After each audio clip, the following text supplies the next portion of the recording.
Sorry I'm a little late.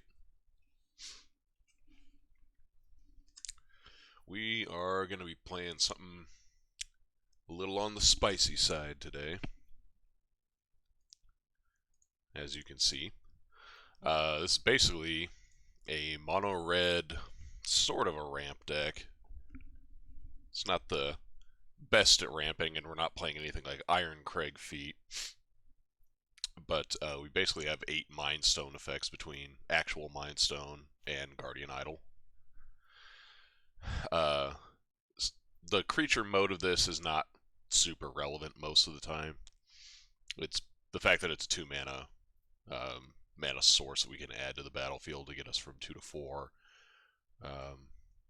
or perhaps 3 to 5 for Glorybringer, and just boosting our way up to Ugin is the more important part. We've also got 3 Maze Mind Tome here in the main. We've got the 4th on the board. Just a way for us to get up on cards, since we don't have a great way of doing that otherwise. Karn is the reason our sideboard looks the way it does, is we just have basically a toolbox. Although I could see this not being exactly the way you want to construct the sideboard. Because I think a lot of these cards are like pretty medium. Like God Pharaoh statue is cool if you can get there, but it's probably... I mean, if you're going to go for this, you might as well just go for Golos. Golos is going to be the main target most of the time. And it's the whole reason we even have a Cascading Cataracts in the deck is so we can activate Golos once we get it going. I think that's kind of a cool little synergy I hadn't really ever considered before. Go grab Golos, put Golos into play, go get the land that it's indestructible, can't even interact with it. So you'd have to kill Golos. Wonder if there's like an artifact that can grow back a creature. That might be a good card to have on the board. Anyway, without getting too much off track here, we'll just finish going through the deck real quick. We've got 4 copies of Abrade, kills most of the creatures that matter in the format, and also gives you a little bit of extra percentage points against things like Aetherworks Marvel, or if we play against random stuff. Maze Mind Tome, actually, I guess, is probably a good card to have in your deck to answer that. And Bone Crusher Giant, our other removal spell, plus just like a thing to do in the mid game if we're kind of stumbling a little bit on our mana development. A couple copies of Valakut Awakening here, just in case we start flooding out a little bit. This gives us something that we can draw to basically just wheel our hand away, hopefully find some action. And we can just play it as a land if we need to. Already talked about Karn, Chandra, Torch of Defiance here. This card was insanely good when it was in Standard. And it's pretty good in Historic. This can obviously ramp us pretty hard. If you have like a turn 5 Chandra, that can ramp us into a turn 6 Ugin, if it sticks around. It's also a way to generate some card advantage with her +1 ability to exile a top card. Plus, just gives us a little bit of reach. Feel like some of the time we're going to be on the Chandra Ugin damage plan to close out our games. Like if we don't have a Glorybringer for whatever reason, attacking with this deck outside of Glorybringer is not going to happen a whole lot. Like I said, Guardian Idol rarely becomes a creature, nor is a 2/2 very relevant most of the time. Bone Crusher Giant's our best attacker in general, but dies to a lot of stuff. Glorybringer, one of our other payoff cards, not bad. 4 mana, or 4 damage through the air, haste, can sometimes just catch people off guard, and you can pick off things like Planeswalkers or whatever. Ugin is the main payoff, and this card just basically trumps most everything else that's going on once it's in play. A lot of decks just lose immediately to this card coming down, so might as well pack all 4 copies. The only other thing to really mention is we've got some Crawling Barons here. just a thing to do with our mana if we don't have anything else going on. And what I didn't realize until I started playing with this card a little bit is that last line of text, or rather the one that says you may have it become a creature. So to get around like damage-based removal, like for instance a braid, we could just pump counters on this thing until we're ready to, basically one-shot our opponent or do it over 2 turns or something like that, if we get an opening to do it. I don't want to go through every single sideboard card in depth, but in general, we've got Tormod's Crypt, Grafdigger's Cage for some graveyard hate. Shadow Spear is just like a thing we can put on either a Bonecrusher Giant or a Glory Bringer, just to help us gain some life against things like Mono Red. Heart of Kirin's a cheap thing that we can play, typically on a turn where we've also played Karn. That can be a blocker that doesn't die to like sorcery speed removal. Like if people are playing Bloodchief's Thirst and stuff like that, this can at least get a block in and perhaps trade with something if necessary, or it could just be a threat. We're not going to be crewing it through tapping creatures very often, but we could cobble that together if it came down to it. I already talked about Mazemind Tome. This is probably one of the better cards in the deck, as it kind of just holds the whole thing together, gives you something to do while you're crafting your mana. Ratchet Bomb's in here. Seems kind of slow to me, but who knows? Maybe it'll be good. Just as like a general removal spell for something. I guess we can like preemptively start ticking it up for something if we know that there's a particular card that we have trouble beating otherwise. Sorcerer Spyglass. This would be for something like Nissa Who Shakes the World. I think Sultide doesn't generally have a ton of answers for non-creature, non-planeswalker permanents. So if we get this into play, it likely will stick around for quite a while. At least in Game 1. Game 2, if they see it, they might have stuff for it, but I think generally speaking they don't.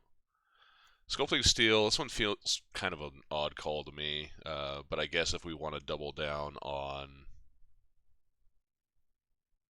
I don't know, like a Mazemind Tome, or I guess doubling down on God Pharaoh statue wouldn't be the end of the world. That actually seems pretty good. But this is probably one of the lowest priority picks. Playing a Perilous Vault just to give us access to a Wrath effect. It would probably end up killing a number of our things too, so this is basically just a break in case of an emergency situation. That's about it. Solemn Simulacrum, just a good value card that we can grab if we're struggling to hit mana, or if we've already got our Golos going and just need to kind of crank up to a couple additional mana sources to be able to activate it, because this is going to cost 8 mana to activate in our deck. Cataracts cost 5, plus the Cataracts itself is basically 6 mana, plus the 2 additional colorless.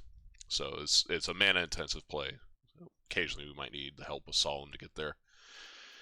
Gear Hulk, just for another thing to do, I guess. Again, this is probably a card that we could replace with something else. Like if we wanted to have some cards that we actually want to sideboard in, like maybe what is it, Storm's Wrath. This might be a slot that we could open up for something like that. God Pharaoh statue.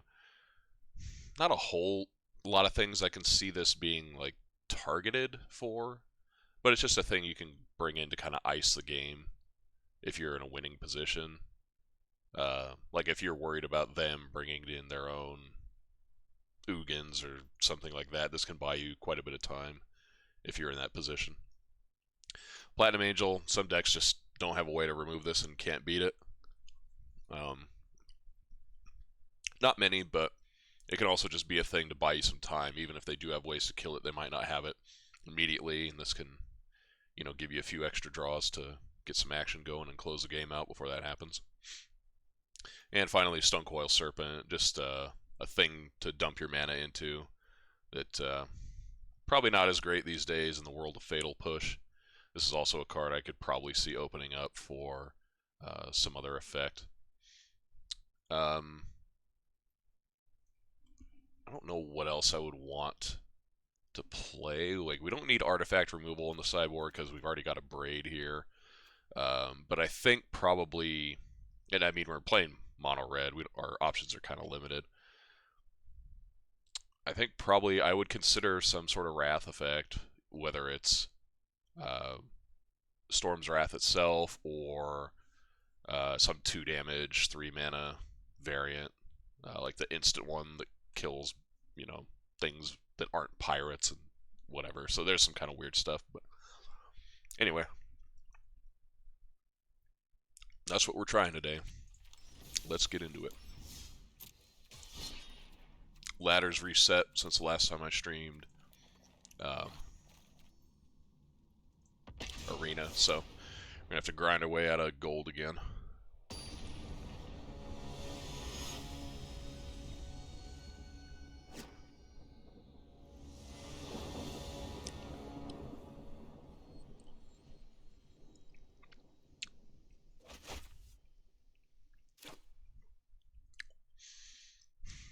This isn't great. Having 2 Ugins in the opener is pretty bad. That's already like a mulligan to 6.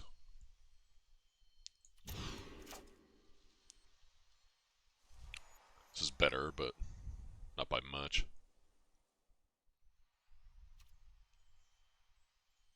The Cascading Cataracts would kind of give away Golos. I kind of have to keep this, I think. And I think I'm going to put this back, because we don't really need that unless we have Golos, and I'd rather keep the 2 red sources. Plus Crawling Barrens can potentially give us something to do. But keeping... Okay, that's actually probably one of the better draws here. Keeping a 3-land, no plays until 4 mana is not great for us. So drawing Guardian Idol there is pretty good. I've not seen rogues in Historic, but seems alright.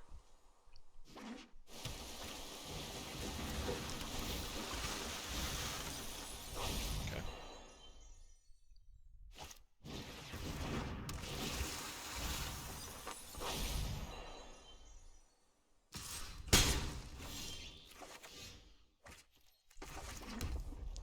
These Chandras are probably going to be not great. But, oh well.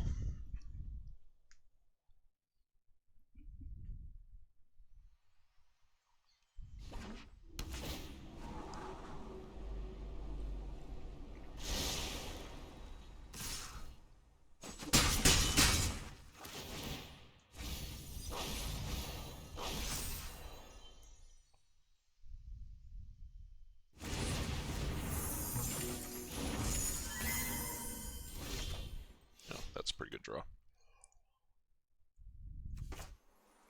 I'm just going to kill this Thieves Guild Enforcer now.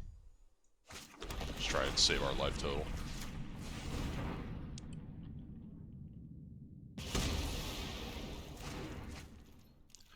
Merfolk Wind Robbers are not going to kill us very quickly, plus we wouldn't be able to actually get away with killing it. You just draw a card.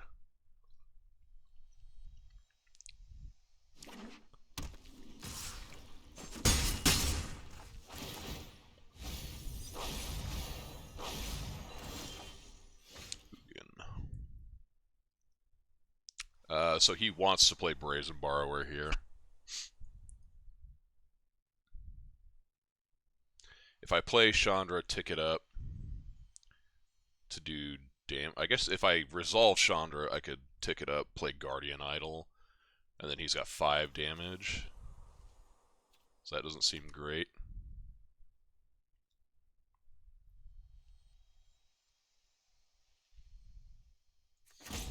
But I've got to do something here. I guess I could go for Guardian Idol and try to get up to Glorybringer next turn and save the Chandra to kill Brazen Borrower.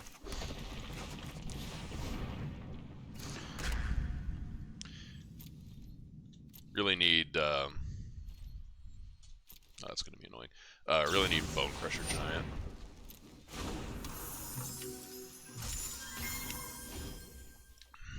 Or just another piece of removal. See, this would be if Fiery Cannonade. That was the card I was trying to think of earlier. If we had a Fiery Cannonade, that'd be really good against this deck. Most of their guys are little dinguses. Almost got a Bone Crusher Giant.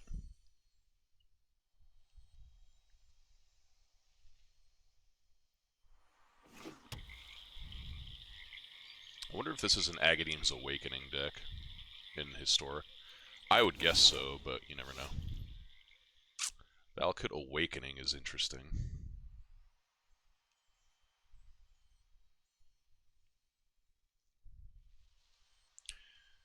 He's already seen Glorybringer, so he knows about that, and I think I'm more interested in playing cards that he knows about, because I don't think we're winning this game. So let's see what happens here. We can't spend time doing crap like this.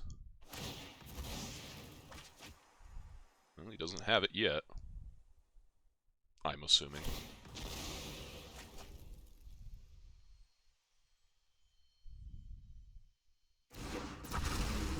Hell yeah.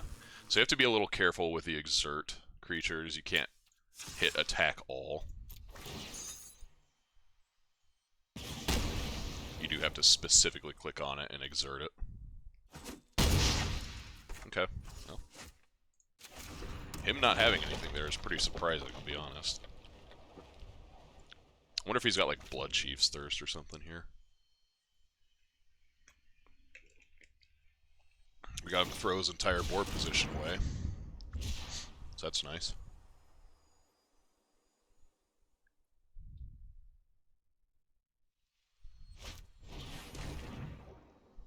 Go for it, bud. Can't cast Ugin anyway, and you can't take me off Chandra unless you have another Thoughtseize.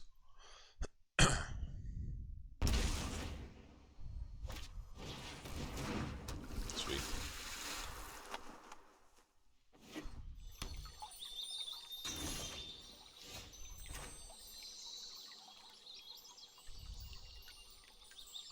So I think what I'm going to do here is Chandra.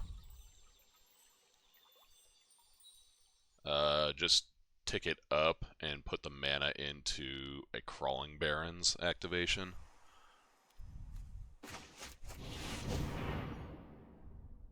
Given that this resolves, I should say.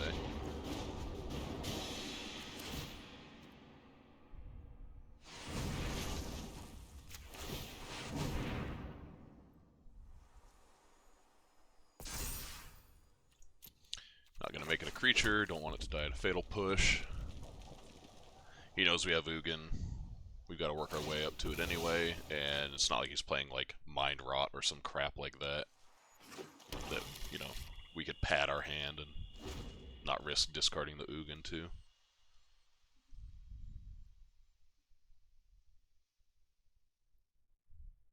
It could have been better to just exile a card and get some damage dealt to him.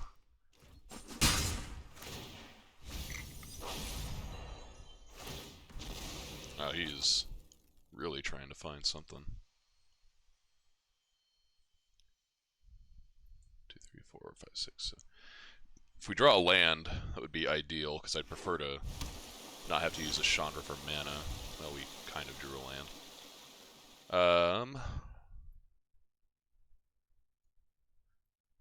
I think we're going to do this now so that in case he has some sort of instant speed disruption like a Brazen Borrower, we at least get our mana.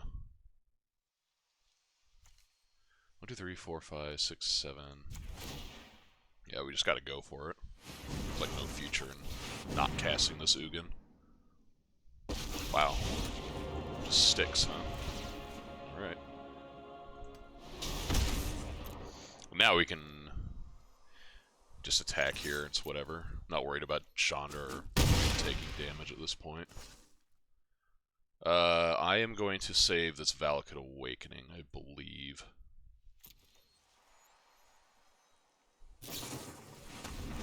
Yep.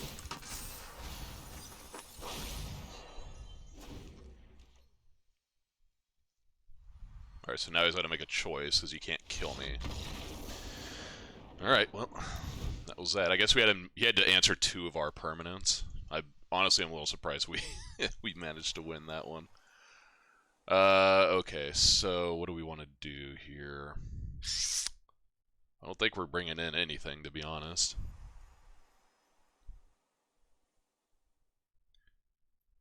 I think it's just more likely for us to want to have all this stuff on our board so we can grab it with Karn. Especially if he's going to be milling us a little bit. I don't want to toss in, like, you know, Perilous Vault or something and then have it just get milled over. This way, these are at least protected in our deck. Yeah, I don't think we're changing anything. Or they're protected in our sideboard.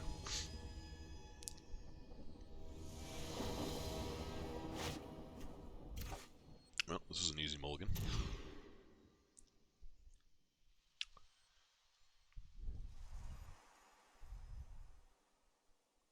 I think I can keep this because we have Maze Mind Tome. Not having a red source is going to be kind of brutal, but we can at least spend some time drawing cards. Get one of these out of here. And if we just draw a mountain off the top or something, then we're in good shape.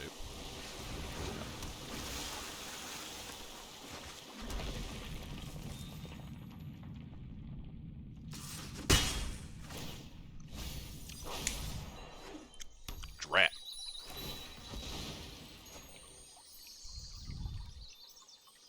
I think I do want to get the Maze Mind Tome down here first before casting any of our ramp stuff, because well,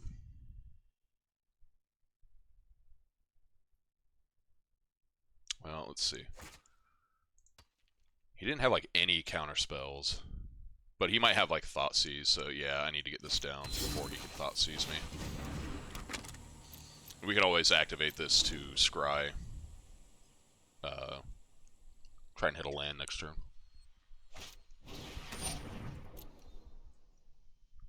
Take whatever you want, man. Ugin's like the only real take here.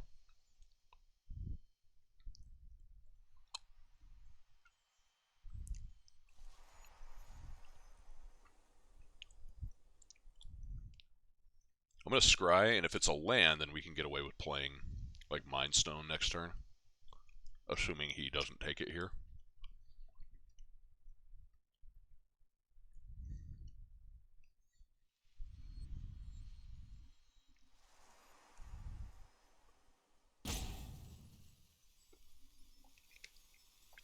Not sure what opponent is tanking for. Or do you just disconnect?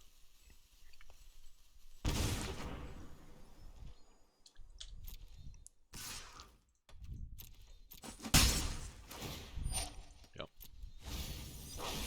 Alright with that. Yep.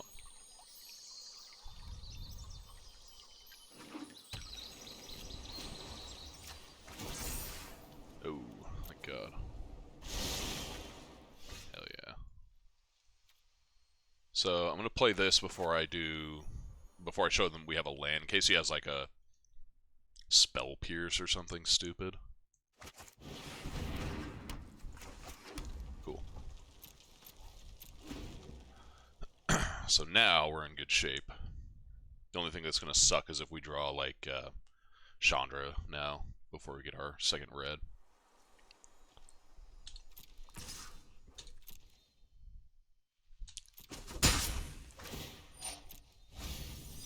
It's okay.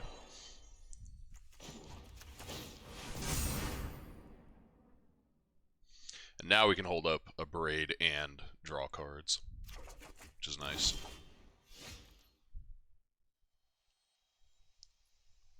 But I kind of want to get this Guardian Idol down as well.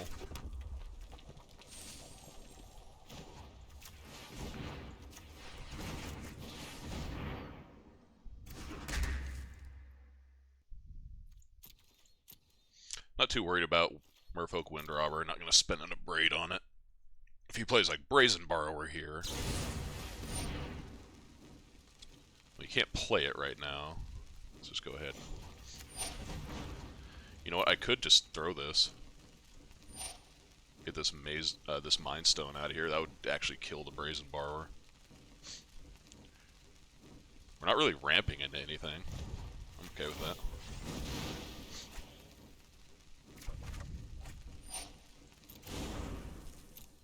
Got him.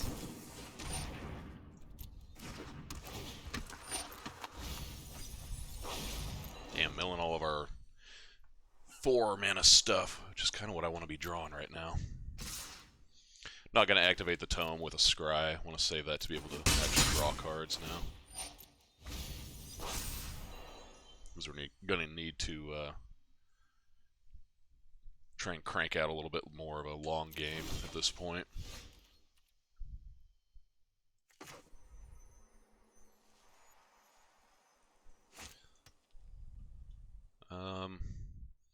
I think I want to try playing a Braid here before we do any Karn stuff. That way if he counters it, we can play a backup. But he did not, so there's that. If I Karn here, what do I grab? Do I just go for Golos? Probably.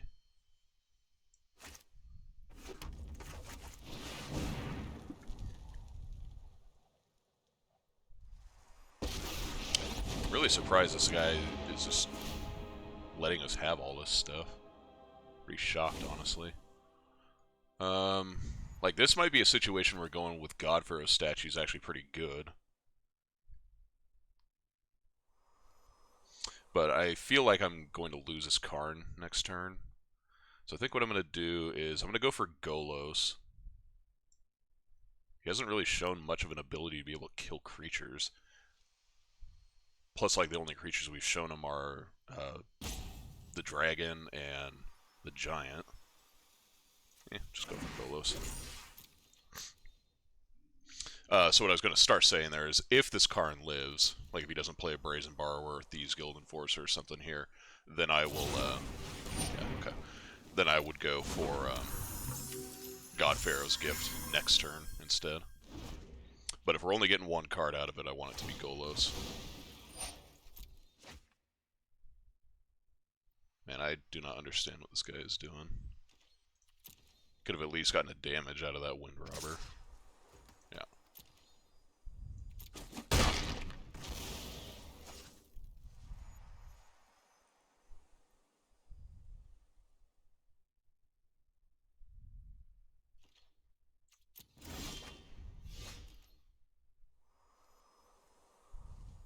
It's only on 3 mana, huh?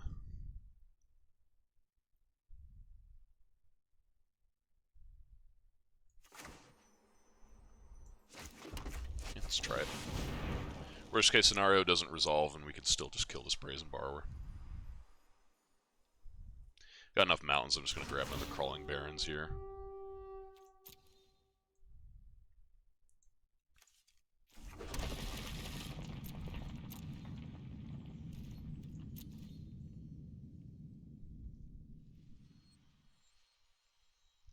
Thing is, he knows about this Abrade, so like he can't afford to tap down if he has any way to protect this Brazen Borrower.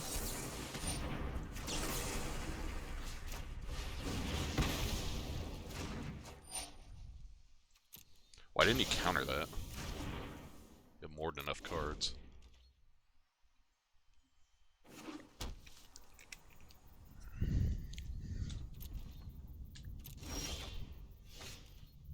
Mize.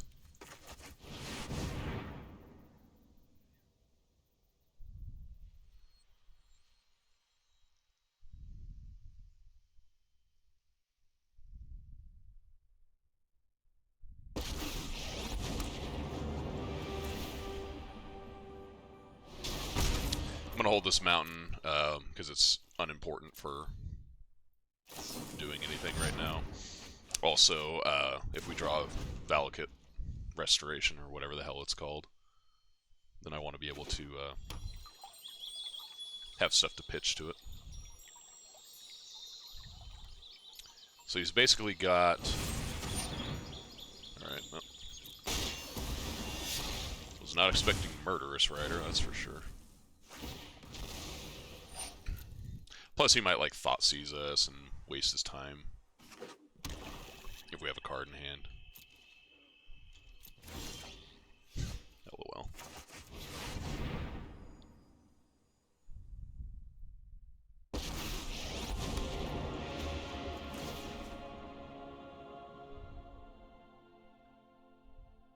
See, how many Brazen Borrowers have we seen? Just the 2? Yeah.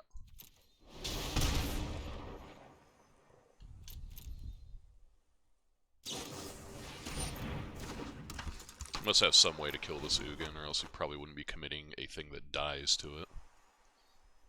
Would be my expectation, anyway.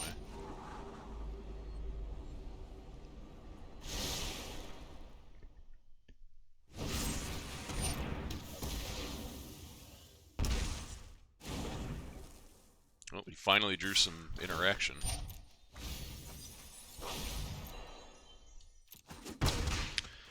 It's important against a Thoughtseize deck to cast that kind of stuff when you can. Like, rather than sitting there drawing cards or something, because if he gets to kill that with a Thoughtseize, that's way worse for us. I feel like I'm losing this game too.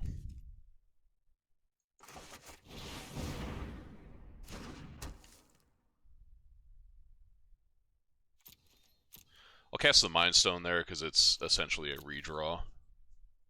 We can just cycle it if we need to.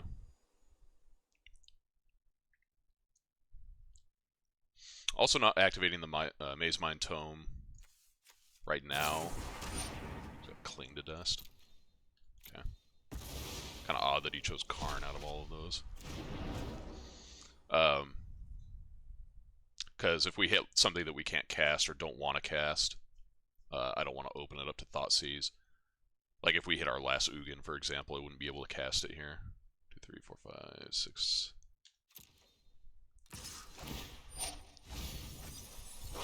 That's fine. Clear some chaff.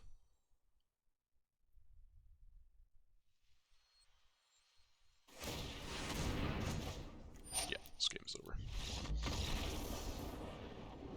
Alright, well, we finally drew some stuff to play, so... yeah, again, I don't think I change anything here.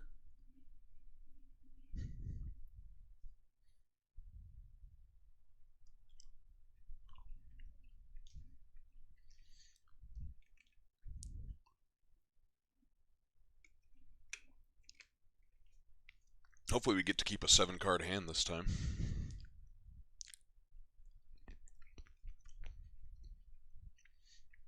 Alright, so he's got Murderous Rider and Drown in the Loch. I expected Drown in the Loch.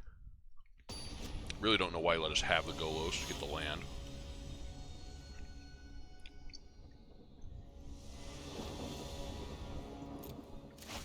Hey, looky there. 7 we can keep. Snap keep, even. And he's on the mole this time.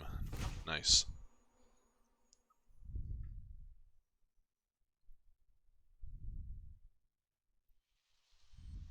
This is kind of a thought-seizable hand, though, so I hope he doesn't have too much of that this game.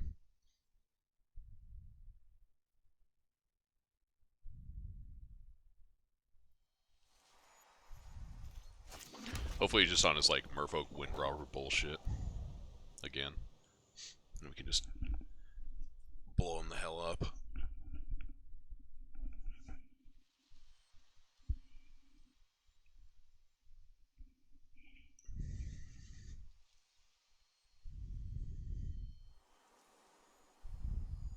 I do like this Black Lotus pet, because it doesn't make noise, like pretty much all the other ones. And it looks cool. Lotus is like my favorite flower IRL, so when they posted this one up, I said, give me that. I was thinking Fabled Passage, actually.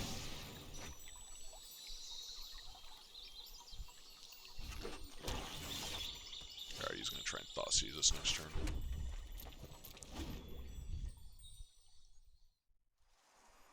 That would have been a decent turn to rip some sort of ramp, because then we can threaten to have either of our payoff cards next turn. Payoff cards being actual cards that are in our hand, not that these are necessarily payoffs. I'm just going to cast Bone Crusher Giant here. I'm not going to sit around to try and get value off a Stomp. I guess that being the case, I probably should have stomped him next turn, or last turn, but whatever. So this doesn't have Death Touch until I get 8 cards in the bin.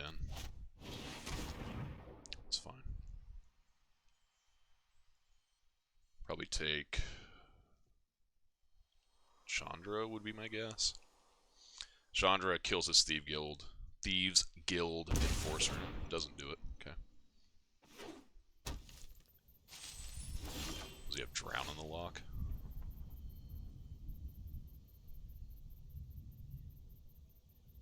Or does he have like Brazen Borrower? Oh. See what he has here. Okay. So the fourth card, so we can attack here. Now if we rip a land, we can just Glorybringer him. I guess I was kind of thinking negate as well, but I also felt like he was bluffing.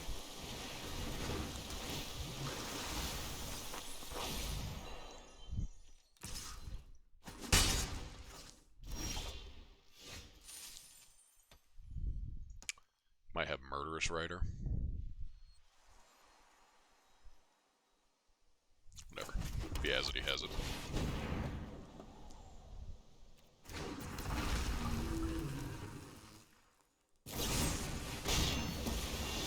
Yep.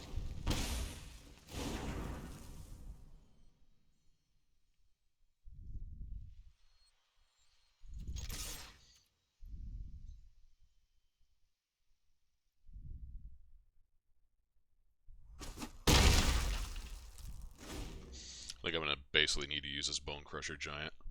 There's my win condition.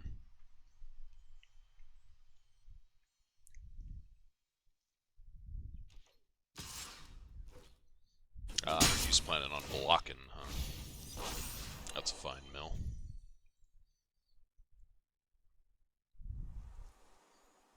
See, like, he basically can't cast Murderous Rider now. Because it's just going to die. Like, he knows I have 2 Abrade. One is going to target this Thieves Guild Enforcer, almost certainly. Well, now he can. He's not going to do anything, huh?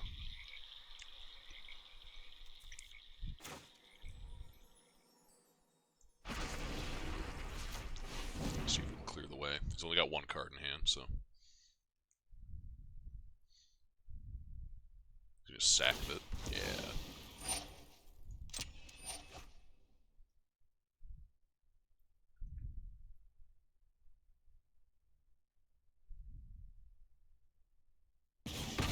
Hell yeah.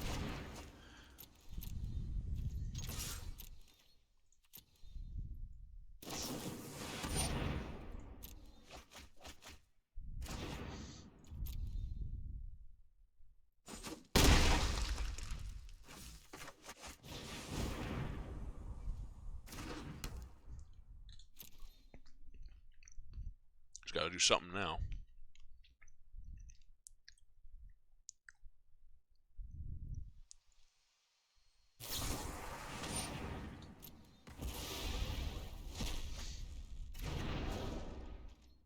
You must have something on lock, or else you would have targeted Glorybringer to gain life instead of draw a card. Okay.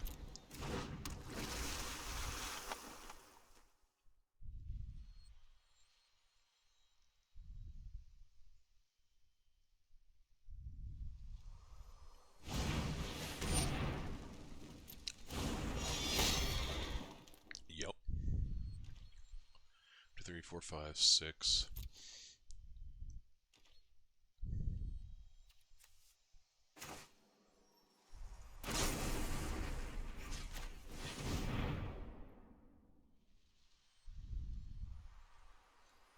I considered popping the Mind Stone, but this is more mana efficient. And I'm probably going to want to activate Crawling Barrens here, although that changes things.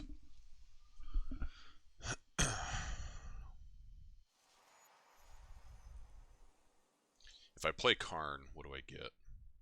Well, let's just see if this Bone Crusher lives through combat.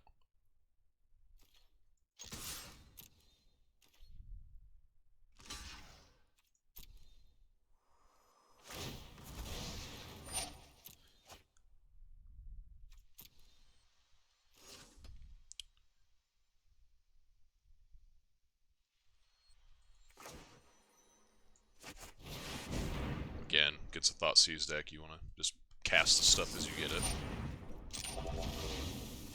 Okay, so we're going to pop Mind Stone here in a turn.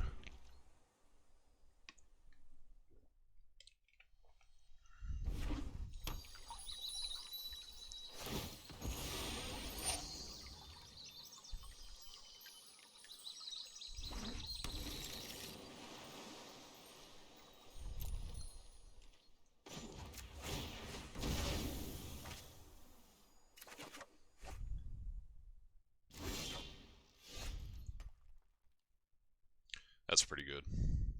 I think I'm smelling a Thieves Guild Enforcer here. Or a Brazen Borrower. He's only spent one. One Thieves Guild Enforcer, no Brazen Borrowers. He can't negate this, although he has gone down a negate already, and let's see. No, he's actually gone down 2. Yeah, whatever. So if he's got Brazen Borrower, he basically has to take 2 damage and loses Brazen Borrower to not die here.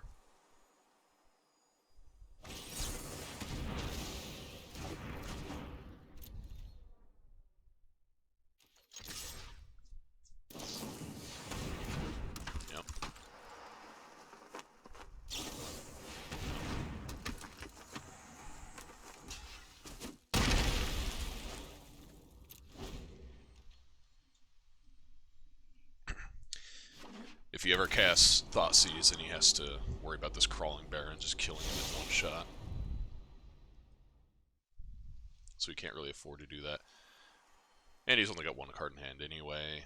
Can't really afford to activate Castle. He could cast Cling to Dust a time or two and get up some cards that way.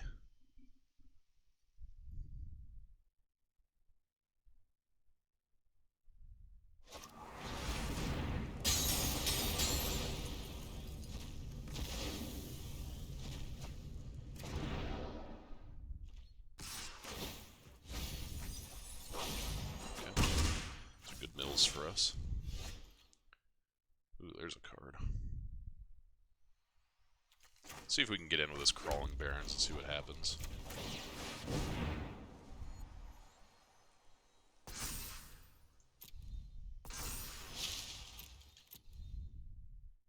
If he goes to kill it, we can kill his Soaring Thought Thief.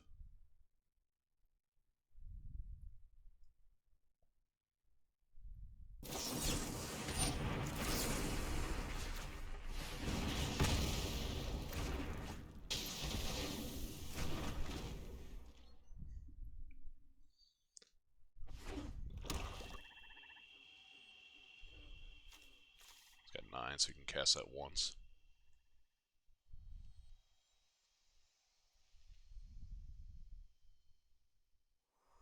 Alright, so what's our best card here? Just a Glorybringer, I guess, just to kill him.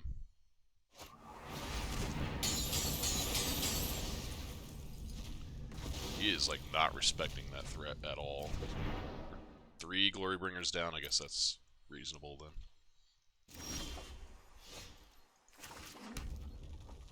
Well, it's time to start playing our lands, as we need to be able to cast our big stuff if we hit it, especially now that we got a clock on us.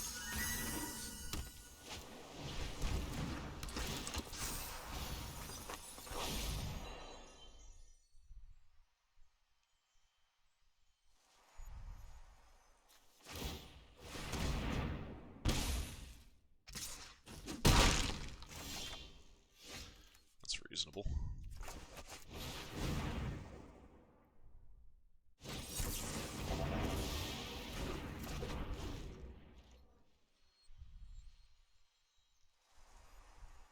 Still got 3 turns here, unless he commits some other source of damage.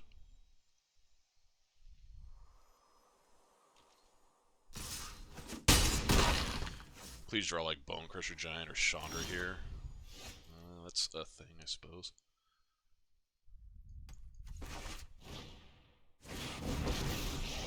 Alright, what do we get here?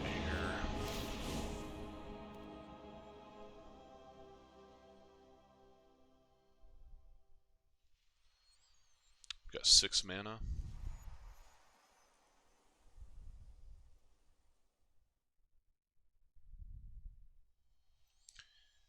I guess we could grab Heart of Kieran. We could actually cast that.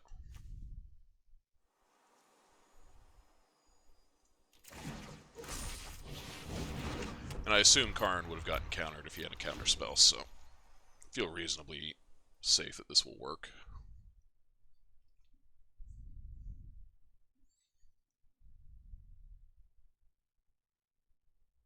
Might have like a Drown in the Loch or something, but oh well. If he does, that's one less counter spell that he has available to stop him from actually dying.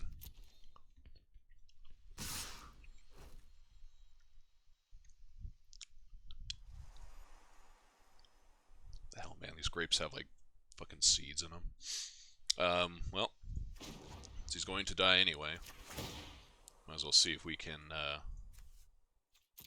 take down this Brazen Borrower with it.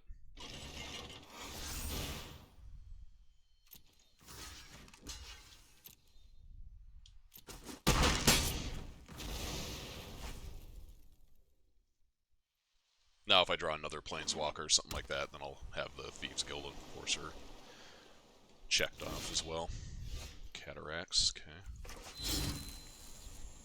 7 mana.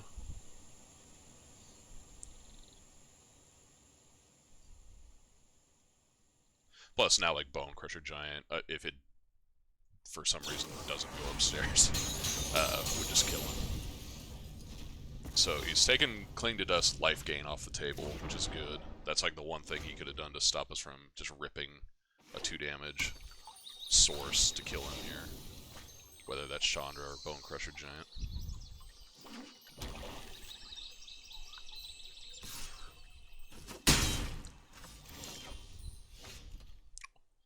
Not quite. Now, most of our stuff is a good draw. I don't want to draw Ramp. We don't want to draw... Like, that's fine. Hail Mary. Might have, like, End of the Story.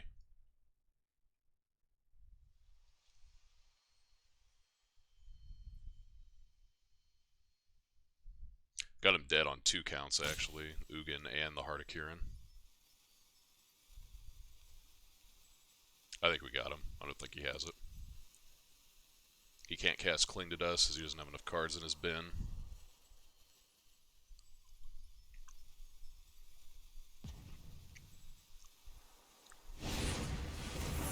Okay. Goes out on his own terms. I can respect that. Alright, well that seems like a match we probably shouldn't win most of the time. Damn, that was almost like 35, 40 minutes long. But I will take it.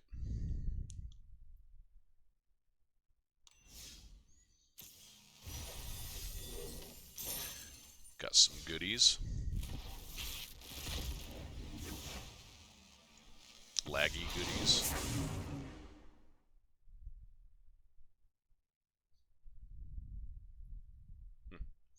It's interesting.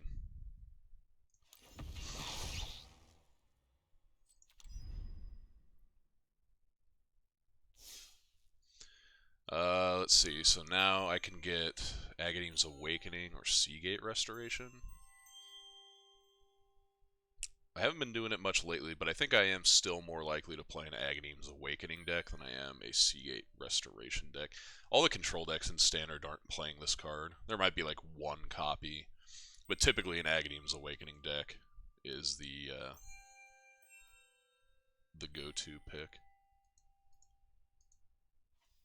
Wait. Oh, do I have to go all the way up? Oh, that's bullshit.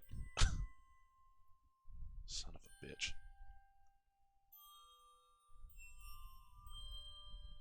Well, that being the case, I guess we have to get this stupid thing. Black Bloom Rogue. I guess it's not the worst. It's like a rogue that can be a land if you need it to. Okay, I think I do want some sort of sweeper effect. But I don't know if I want Storm's Wrath or something else. I think I'm going to get rid of...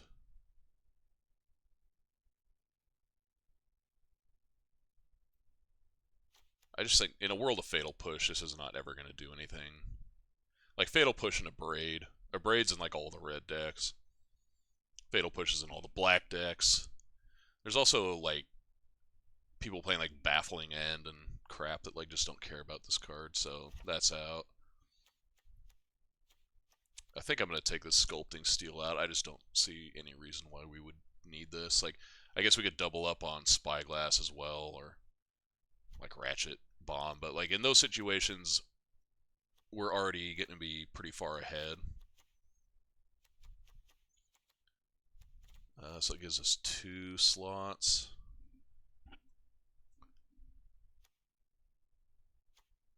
This is just so damn slow. This also gives us a way to have a card that can, like, kill a whole shitload of Nissa lands. And I guess in this case, a whole shitload would be like 2 or 3, because more than that, we're probably just dead.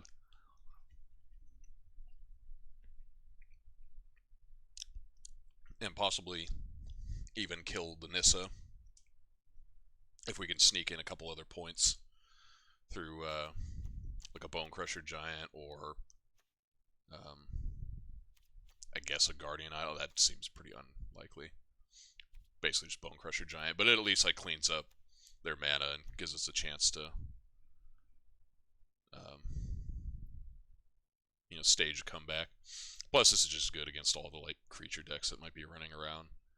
This is pretty good against goblins, if you can keep them from having, like, a turn where they just Muxus you to death. Like, if they hit Muxus and then don't put enough, like, lethal, then you can just more or less just one-shot. Yeah, we'll try that. I like having some sideboard potential in decks like this. Like, in theory, we could have brought some of those in as well over cards like Guardian Idol in that matchup, for example.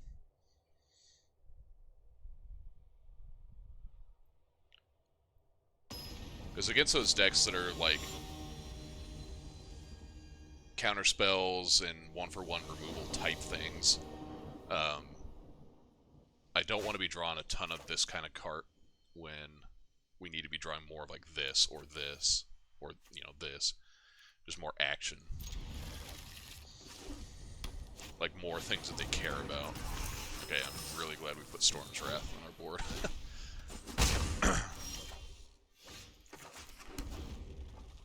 Yes, we're most likely going to... Yeah, we're gonna crush this Bomat Courier. Or Stomp, rather. Before things get out of control.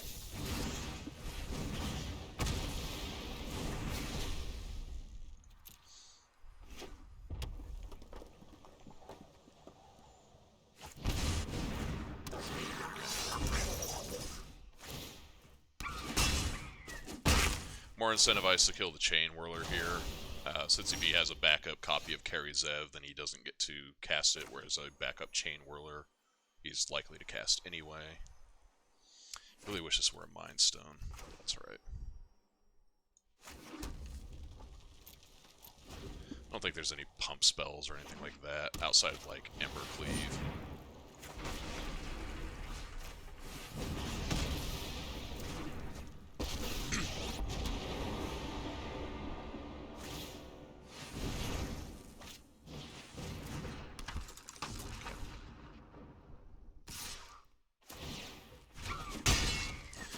Alright, so now we're going to... We're just going to 1-for-1 this guy to death. We're going to Chandra to kill his Karizev, I think.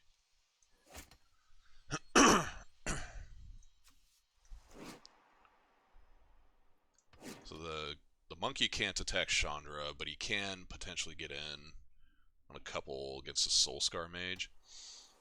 So I guess what we could do instead is just play... We could try to entice him into using Chandra to kill something by playing our own Bone Crusher Giant. And then next turn we can Glorybringer. I like that.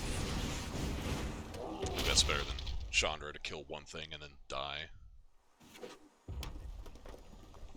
This way we get to use... Oh, he's not going to do that.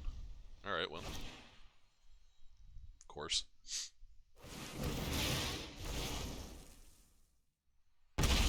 Well, he is likely going to lose his ability to actually kill our Glorybringer.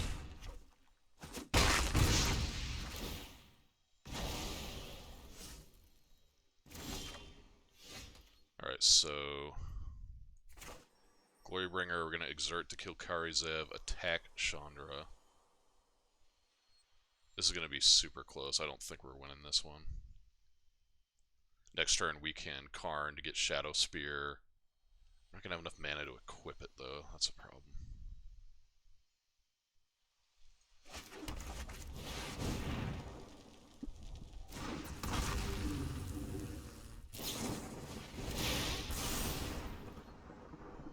Oh, the fucking Soulscar Mage.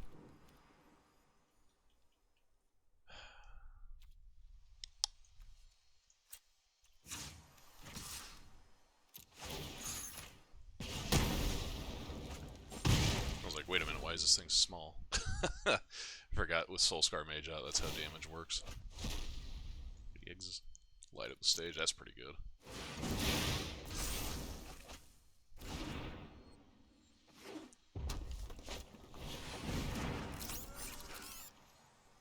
Use Shock to our face, probably.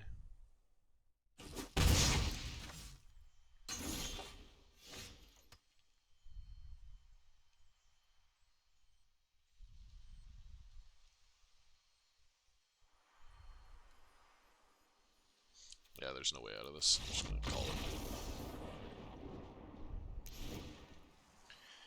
Alright, so don't really want Ugin here. It's not what this matchup's about, but I will take these Storm's Wraths. I guess we can ditch this and bring in... Solemn's pretty good here. I don't think it's going to be a target that I want to Karn for. Like, if I'm Karning, I'm going to Karn for Golos or Shadow Spear, most likely.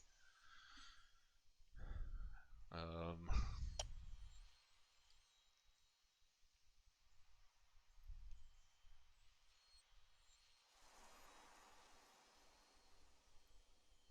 think that's probably fine. I was thinking about maybe bringing in Platinum Angel, but he's likely got a Braid. Like, if I want that effect, I wouldn't mind having it in the main deck, because taking time off to Karn and then cast it doesn't seem like it's going to come up too much. Why? It's like all 4s. I guess we have a Bonecrusher Giant, so that'll give us some time to do something if we can draw a 3rd land.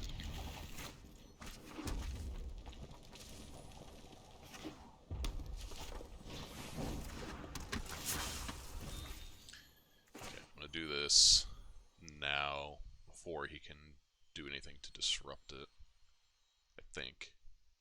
Well, I guess we can hang back for a bit and see what happens.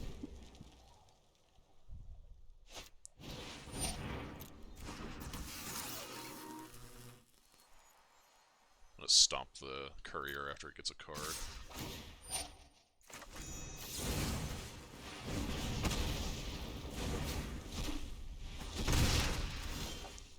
Nice. Stuck on 1, bucko.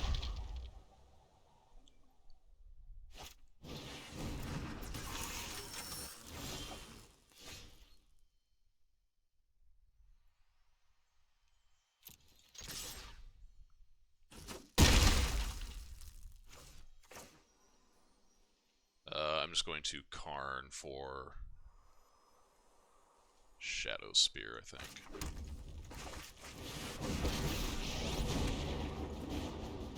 Well.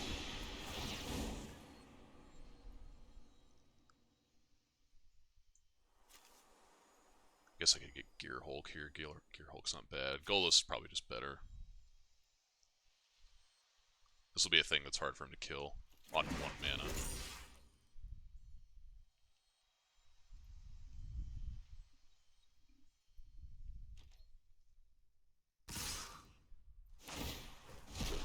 I figured he off to kill Karn. Ah, that would be why. Yeah, hitting a pair of lands is kind of feel bad, but oh well. Just do this now while we can. I think I am actually going to get the God Pharaoh statue at this point.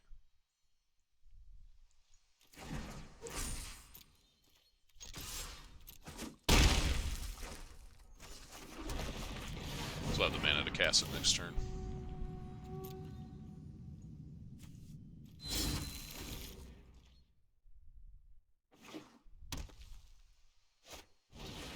This will keep him from being able to do anything like too degenerate.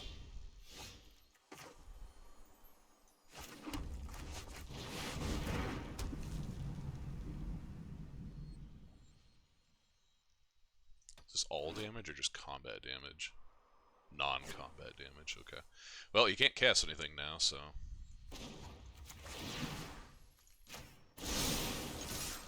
Just gonna smash him.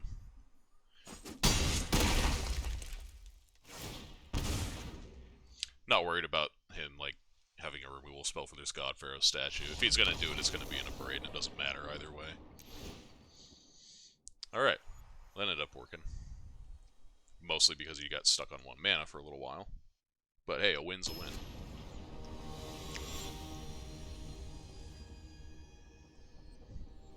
Stop eating these grapes.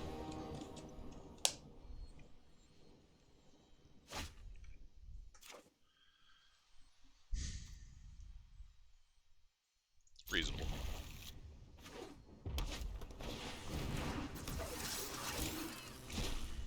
Or he's gonna leave a mana up basically every turn moving forward. I've shown him a propensity to killing that on site, basically.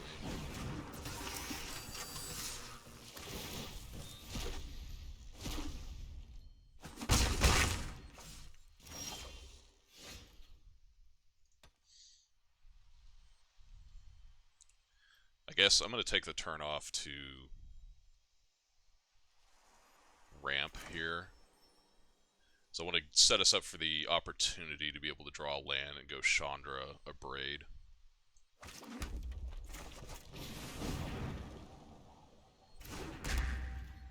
Plus, this being a 2/2 in this particular context is not horrible.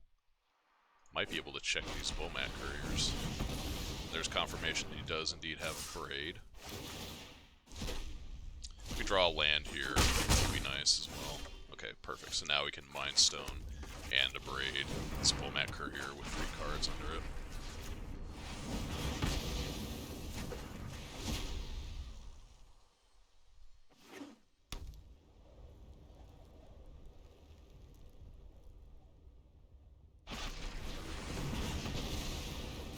Okay.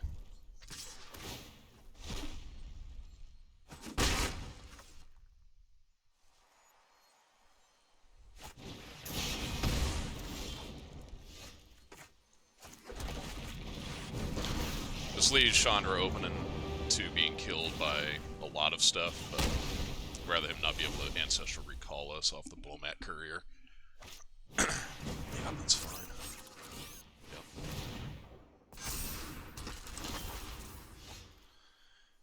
Okay, cool. So we can get the Mind Stone in play and Glorybringer to kill Runaway Steamkin. Seems fine.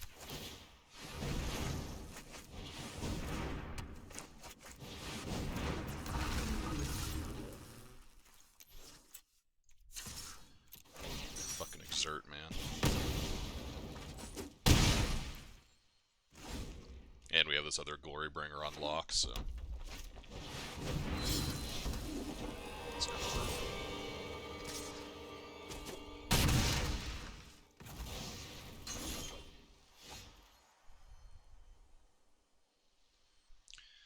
See, so if I play Glorybringer and attack, puts him to 12, then he goes to 4.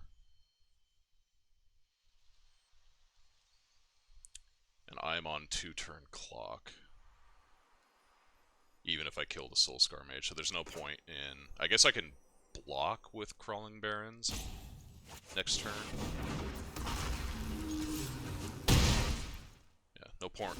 point for me to exert there.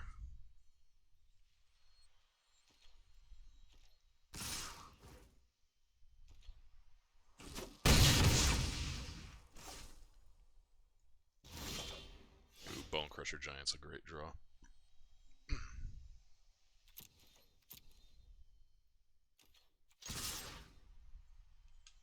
Although I don't think it's going to be enough. Actually, he's just going to toss. Oh. He's not going to do what I thought he was going to do. Well, let's do this now, then. Because that'll prevent the Glorybringer from shrinking.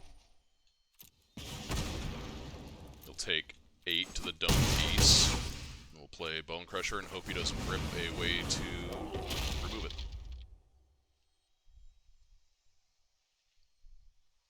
All 3 creatures are lethal.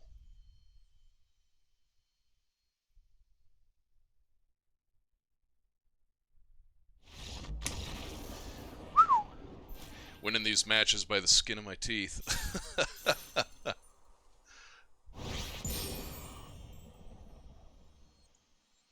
That was an interesting one.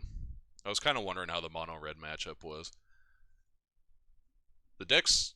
The version he was playing is not the fastest mono-red I've ever seen. Like, a lot of the creatures are just little. So, unless he has like a Hazoret or something like that, it's kind of hard for him to put together a meaningful clock. Anyway, I need to run to the restroom real fast, so I will be back in just a moment.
Okay, I am back. I don't think there's anything else I need to adjust right now. Just being able to kind of dump these Ugins out in that kind of matchup is nice.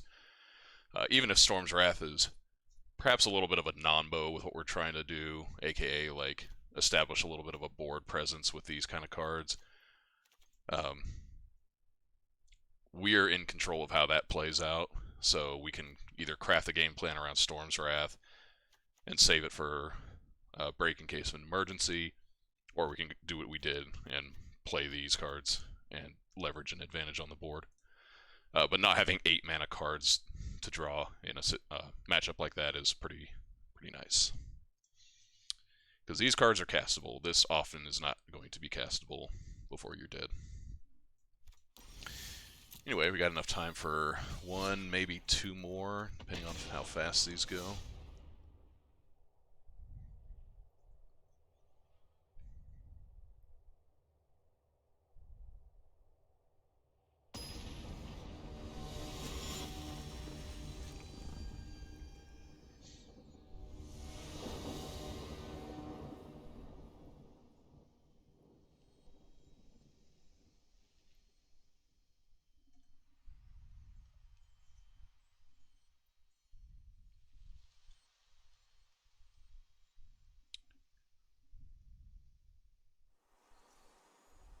Wonder what our matchup against Sultai is like. As long as they don't have Nissa, it's probably not too bad.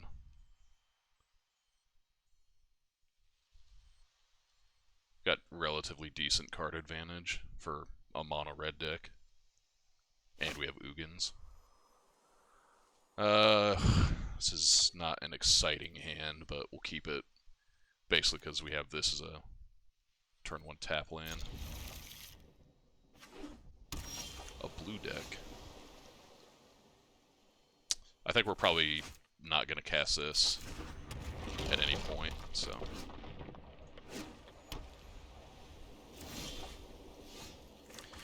There's no Teferi in the format, so we don't have to worry about, at least not 3 mana Teferi, so we don't have to worry about this getting bounced. It's got these cool Thassa constellation sleeves.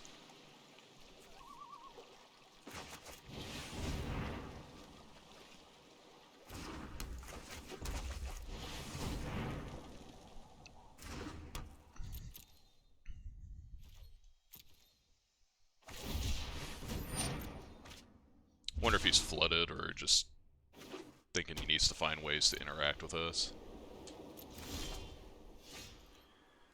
I think I'm going to Glorybringer here before I Chandra. It's more likely that he's going to have to play like a Wrath of God or something on his main phase.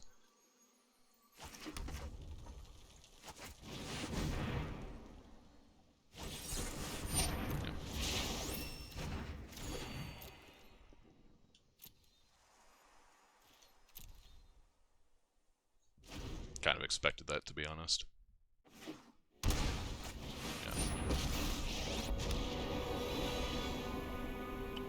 And this is where the errata for Chandra is going to really come to bite us.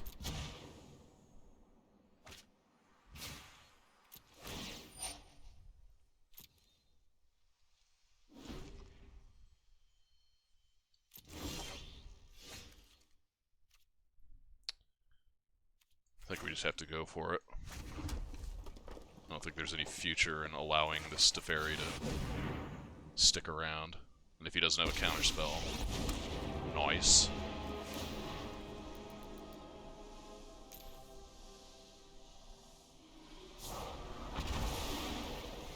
And unfortunately, we can't spend all this time doing +2/+2 to kill this Teferi, because if he has any sort of way to get this off the table, like a cast out, then we lose our opportunity. So now we can play Chandra.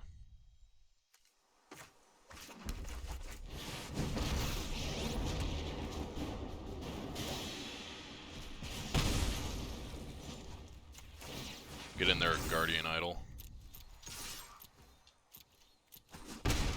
Hell yeah. So now he's got to answer this Chandra.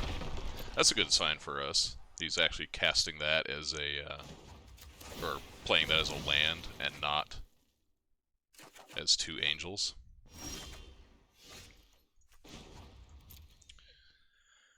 What could he have here? He could have Torrential Gearhulk. That'd be fine. We could try and bait him into doing that.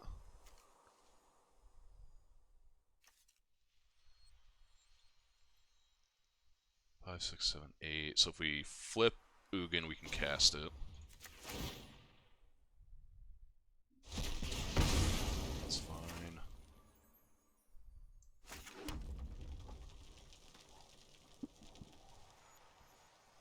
I'm gonna try that because I feel like that's what he's got, and I don't want to cast something into this absorb. If he wants to spend his torrential gearhold just like eating this guardian idol or attempting to eat it, that's fine with me.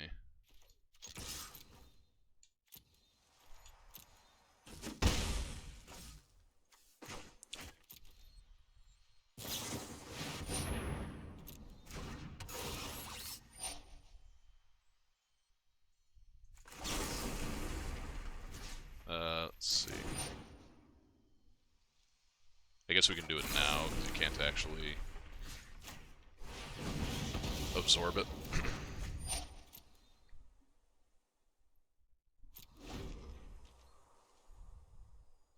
Look at that, a Braid coming in the blue-white control matchup, too. And this little dorky thing.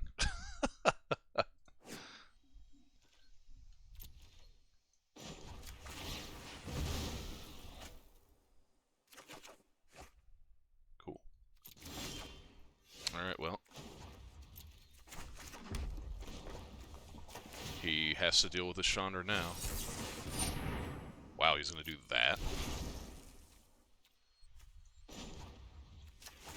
Why wouldn't he say that until I go to ultimate? Or does he have like another disallow?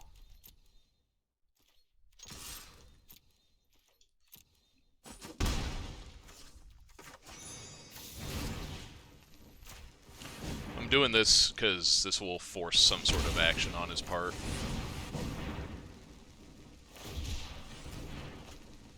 Good. Because like he's dead next turn now. Yeah, don't care about that. Cast out, okay.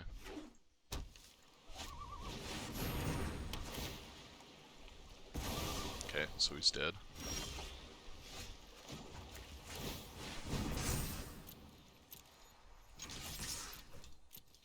Cool. Guardian Idol, baby! Okay, well, let's see. This is gonna get harder, almost assuredly. So I think what I need to do is cut down on these like I was talking about. Because we're going to need to have just, you know, powerful draws. I don't want to cut down too much on it, but a little bit is fine. This is probably the matchup where Guardian Idol is going to be the best. So I think what I'm going to do, I'm actually going to cut one Abrade, and I think I'm going to cut a Mind Stone.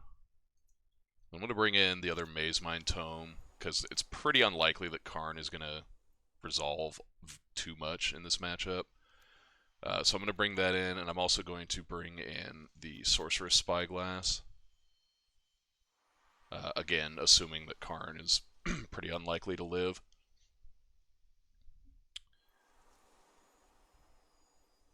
And I want to have, even though it's like just going to get eaten by a cast out or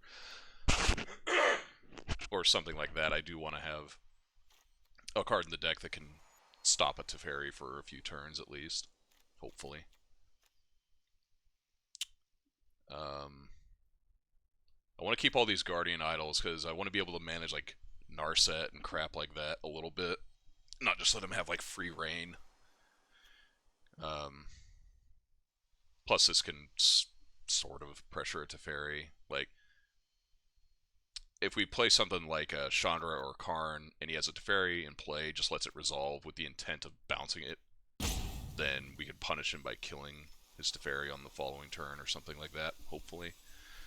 I don't want to cut any of the top end stuff because we're just going to need to set up to grind him pretty hard, but I think these are fine adjustments, just tweaking the knobs a little bit.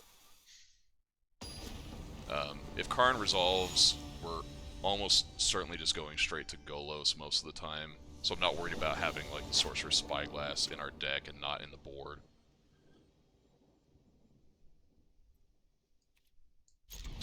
But I think I'm going to try and sandbag this for a little while. If I can. Okay, yeah, I'm definitely sandbagging it now. Crawling Barrens is another card that he's going to have a hard time dealing with. Maze Mind Tome's pretty good. I wonder if we can get away with having that resolve. I guess if he counters this, then just, you know, one less thing for Karn. Yeah.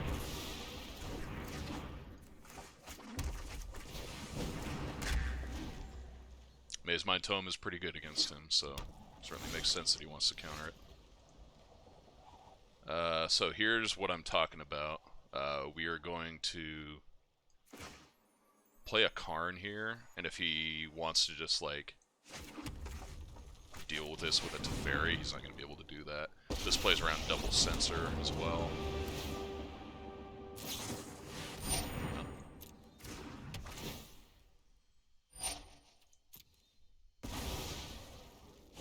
That's fine. So yeah, I think we're just going for... I think we just have to go for Golos here. 1, 2, 3, 4, 5 with the Cascading Cataracts, 6, 7, 8. So we'll be able to do the thing. I mean, we could also go for God Pharaoh statue, but... Man, I wish I could know right now if he was going to miss his land drop. If we go for God Pharaoh statue, then it, like, protects us a little bit. But I think we just have to go Golos here.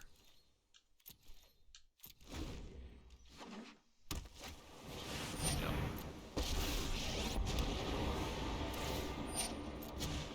Same idea here. We're going to cast Golos. Probably doesn't have a 1, 2, 3, 4, 5, 6, 7. I think we're gonna have to cast or play that. Let's go for Golos, see what happens. Can't censor it. I don't think he has a 2-mana counter spell that could theoretically counter it. Like, he's probably not playing Essence Scatter against us. That's what I'm getting at here.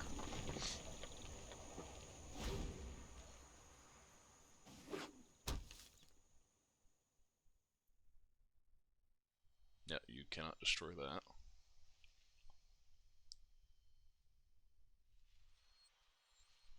The other thing we have to watch out for is that he might just, like, disallow the Golos activation.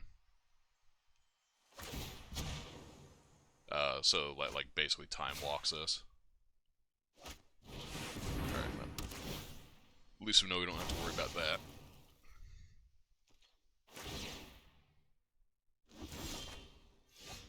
Alright, well, let's see if we can get an Ugin down. Played it around Censor. Okay, there's one. When he absorbs, that's 2 counter spells, cycle to Censor.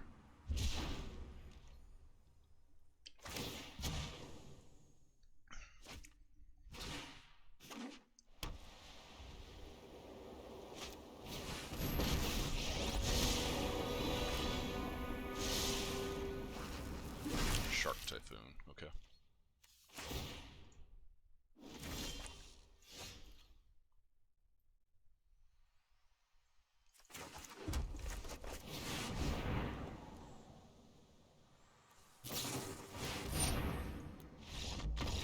Kind of smelled a Torrential Gear Hulk there, but oh well. I don't think we changed anything.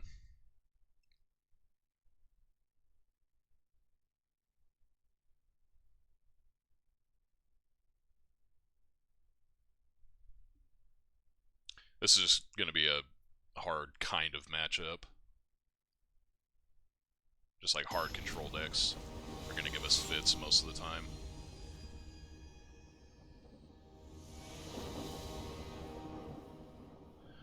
And being mono red makes it pretty hard for us to actually be able to like sneak our stuff through. Like if we were red black deck and had access to like Thoughtseize and stuff like that, would be a lot better for us. Alright, so I'm going to play a Maze Mind Tome here. Just get it down before you can get counter spells rolling. I'd like to find a land, so I am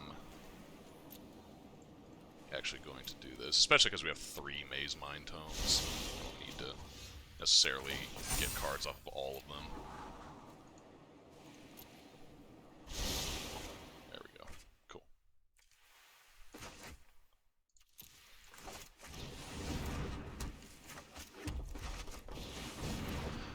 Okay, now we're in good shape. Start drawing a million cards. Unless he has a Narset here, that'd be brutal.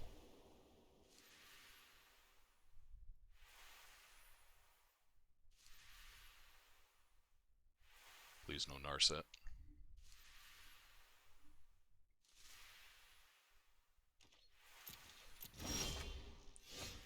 Okay, Valakut Awakening. I don't think we're playing either of our cards here. I think I just want to start drawing cards.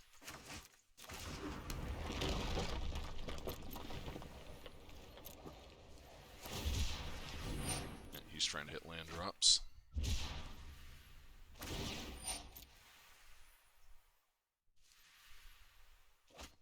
There's a land. Yep. That is the card he drew for the turn.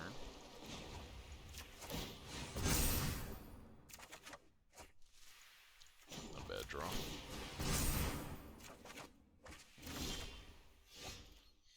Alright, now we can cast a ramp thing. Let's see, do I want to cast Guardian Idol? 1, 2, 3, 4, 5, we'll have 6. Yeah, I can cast Guardian Idol here.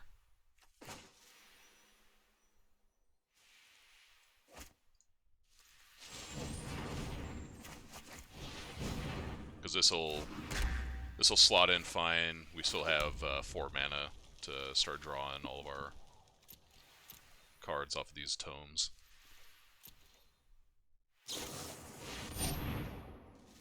Gonna take the Maze Mind Tome that has 1 counter on it, probably.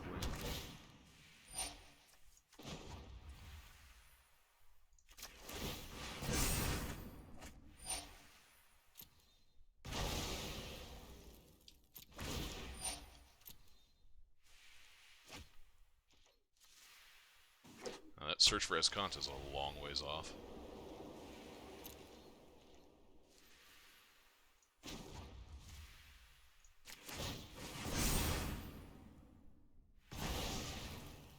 Need to find stuff like Bone Crusher Giant or Karn Works there, I suppose.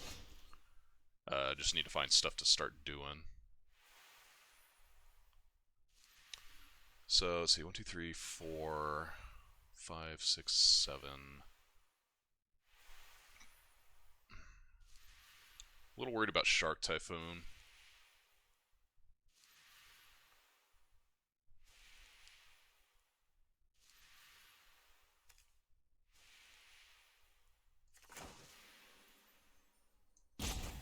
Just cast Karn here, see what happens.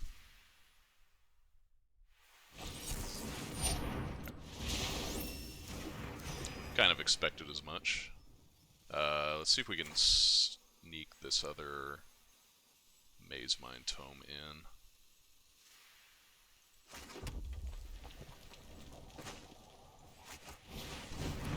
Nice.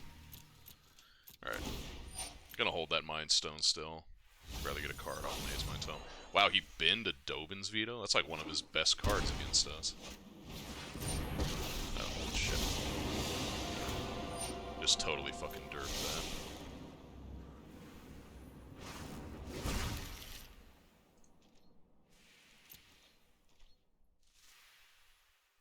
He has 3 up, so he's probably got another counter spell. If he's dipping, or binning rather, Dovin's Veto, then he's got to have some sort of counter spell. So I think what I'm going to do is try and kill this Narset before we do anything with the Maze Mind Tome. 2, 3, 4, yeah, so I can activate both of my things this way. You can't Shark Typhoon to kill this Crawling Barrens.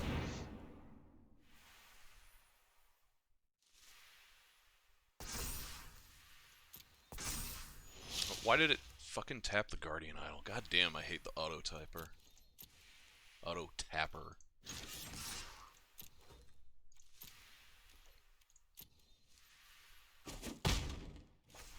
Stupid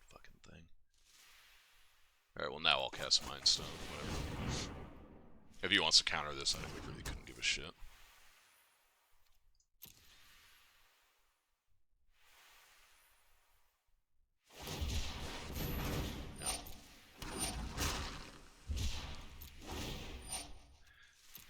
I guess we probably wouldn't have been able to kill the Narset anyway. If he's going to make that play, he would have just blocked. But it would have forced his hand.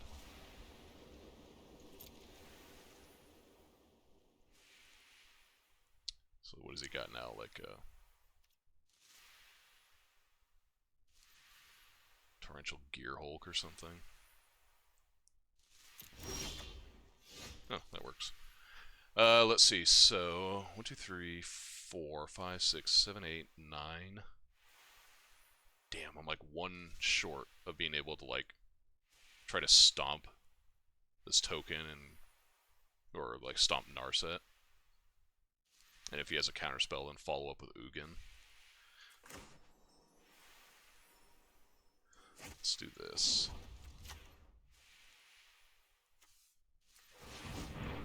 Add mana, please.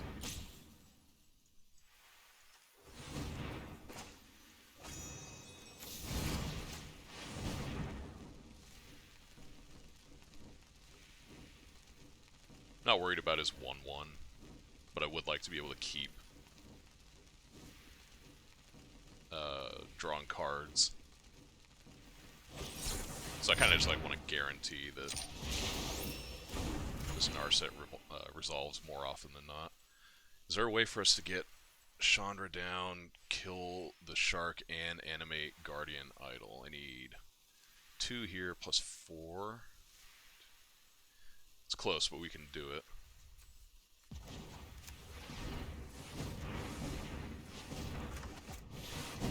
Let's play Chandra and see what he does here. Okay.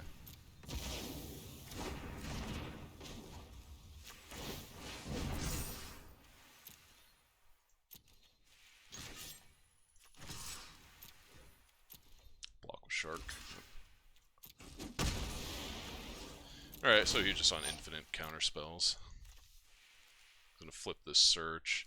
I should probably name Azcanta with Sorcerer Spyglass. TBH.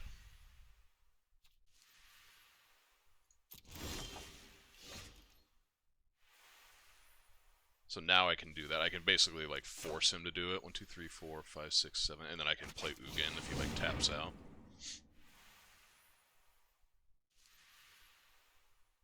Like if he goes to activate Azcanta here and cast a counterspell or something like that, I could just spike an Ugin and fucking wreck him.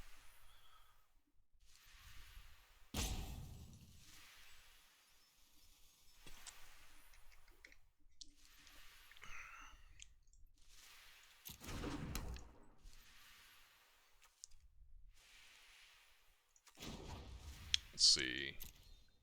So he's got Torrential Gear Hulk, Sublime Epiphany, he's got another Narset. So we're going to need to crank this Crawling Barrens up pretty high, I think. So we can start crashing.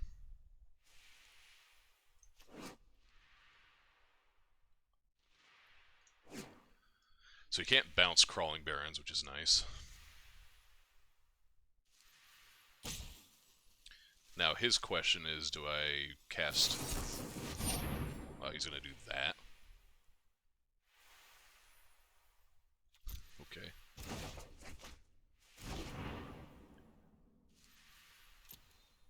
You got it, boss.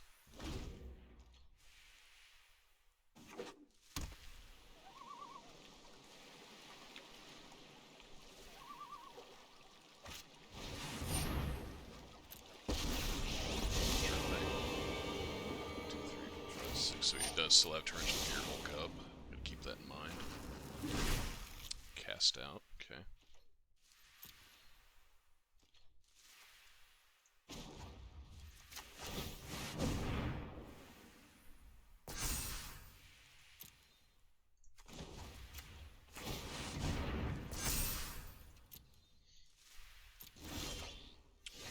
So he doesn't have any way to interrupt this in combat, so if he wants to throw his Torrential Gear Hulk away, I'm okay with that.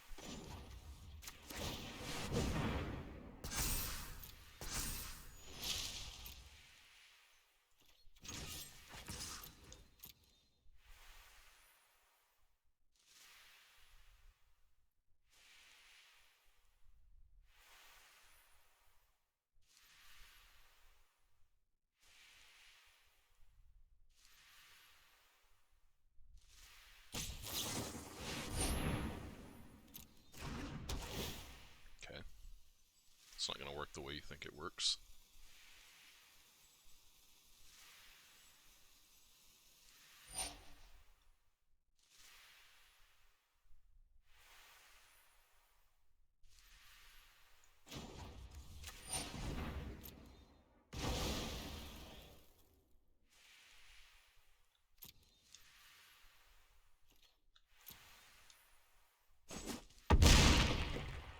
See ya. I'm gonna play this to name Escanta again.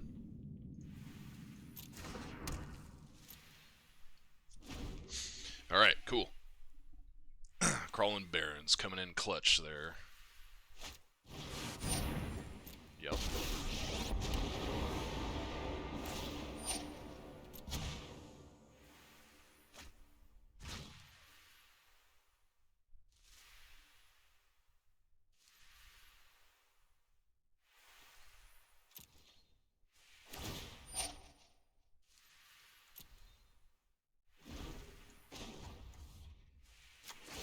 Alright, so we're gonna basically threaten to kill it with Crawling Barons, and then I believe he's going to make a Shark, at which point I think we can then also make Ugin.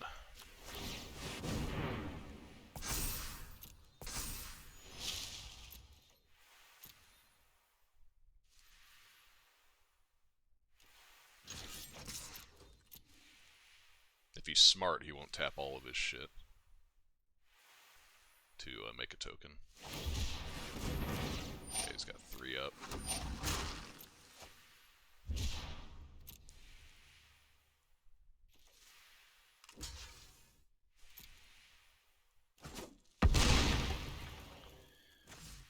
Two, 3, 4, 5, 6. Alright, we can't quite cast Ugin. But we can at least start drawing some cards and cranking up this other Crawling Barons. We're gonna need to get this Teferi dead, like, soon. Otherwise he's gonna start making all sorts of fucking problems with his exiling ability. Is it 8?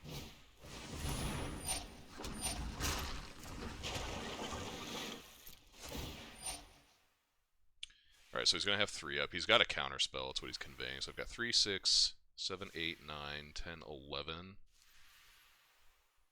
12. It's not enough for me to activate and cast Ugin.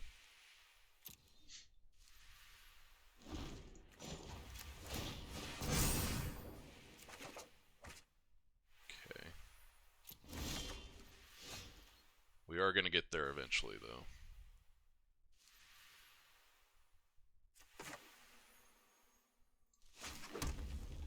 So I'm going to send both of the Crawling Barons.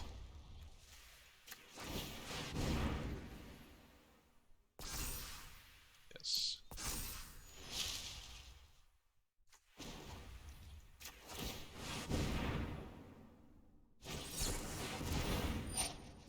Resolve.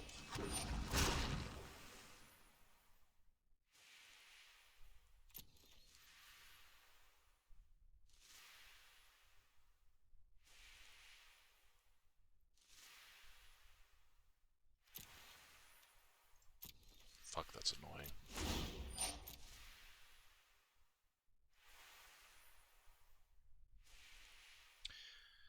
Seven, 8, 9, 10, 11, 12. I probably just need to jam Ugin and then jam Ugin again. Like, trying to do it this way is not gonna work. Let's do it smart this time.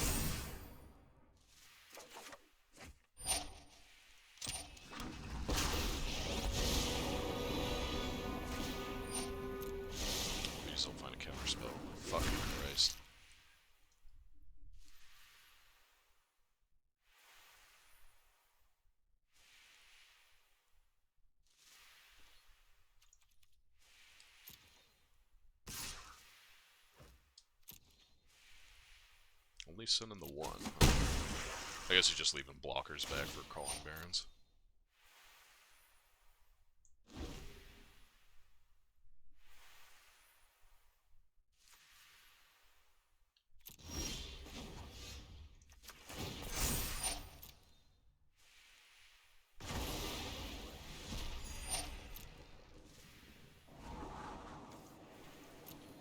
Do not use that.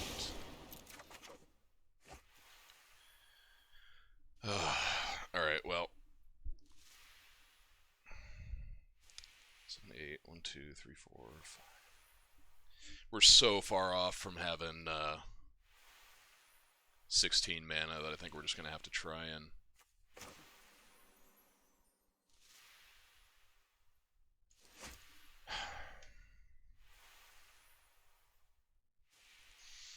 So he's already shown us that he's willing to, like, disallow the Crawling Barrens activation. I wonder if he'll do that again. So if he does that, then we can cast Ugin. And he doesn't get to cast Torrential Gearhulk as well. Let's just see what he does. We don't have much recourse to do anything else.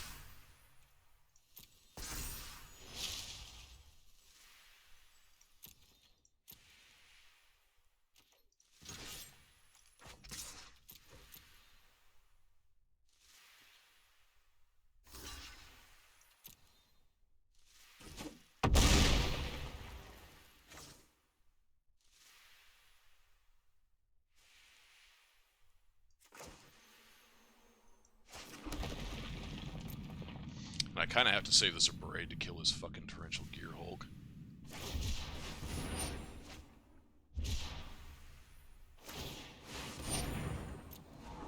Why don't you have Flash, Ugin?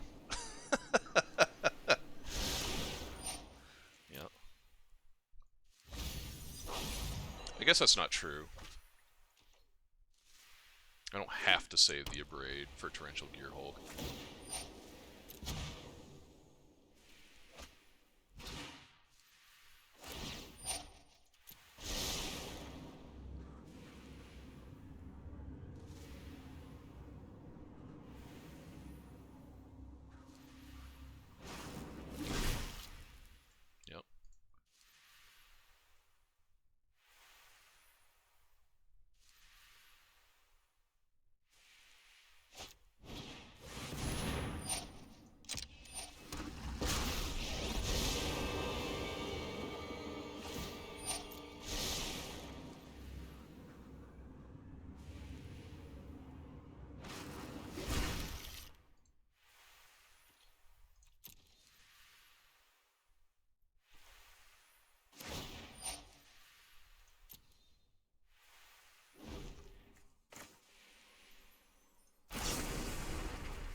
Try and set up to where we can get in with these Crawling Barrens and shit.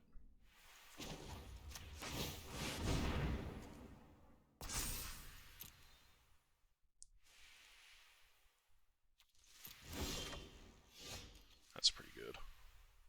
He has Cast Out and Disallow,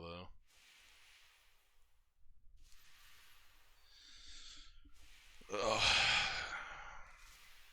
7, 8, 9, 10, 11, 12, 13, 14. So we're like one shy of activating both Crawling Barrens and casting Glorybringer.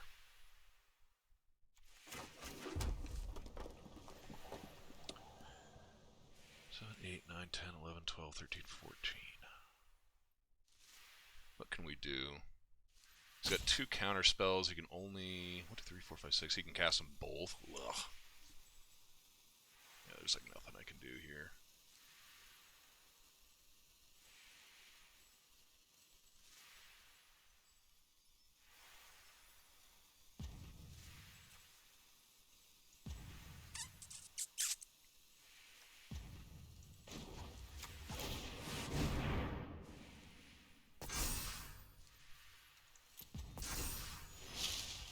He's more likely to try and block rather than use a disallow on these.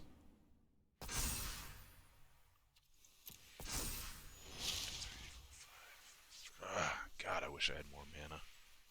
He says with 14 mana in play.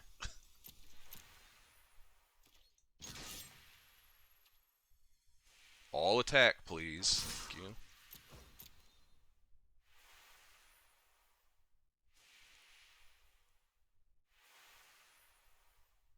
Is he actually gonna Gear Hulk here?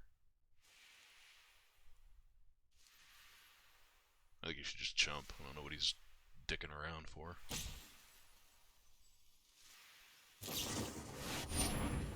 Okay. If he goes to block one, I'll just eat it.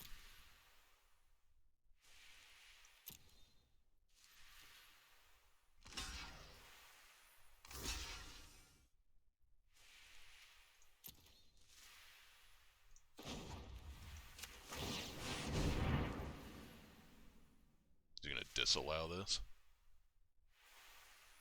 Please disallow it. Please disallow this. Yes. Well.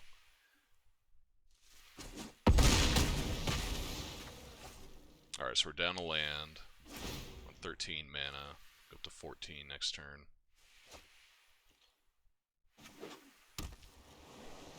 I can actually cast Glorybringer and Ugin.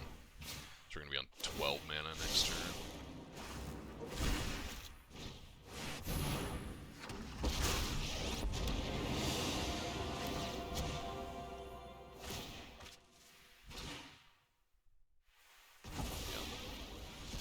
Alright, one Hail Mary.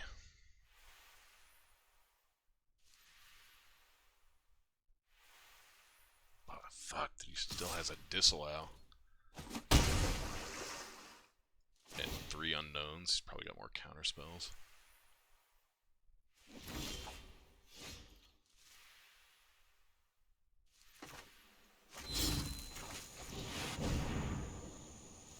This will get a disallow, that's for fucking sure.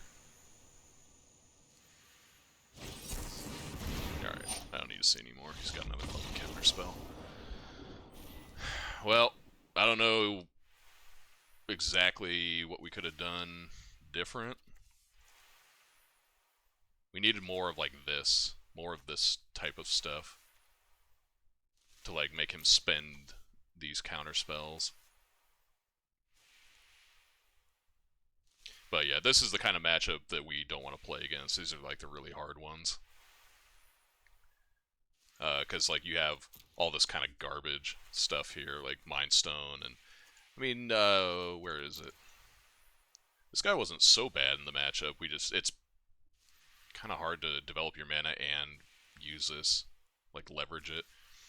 He was able to get one of our Maze Mind Tomes locked down before we got a card off of it. I don't think that really mattered too much, but that was a stupid play mistake that I shouldn't have made.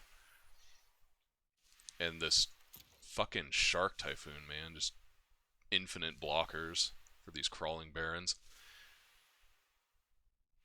Like, these cost 5 mana to activate and attack with, all things, you know, considered. So it's not cheap to do the plays we were doing, but we just didn't have, like, much else going on. I mean, look at how many, like, actual things we drew. Like, Karn, Bonecrusher, Chandra, and, like, a bunch of Maze Mind Tomes.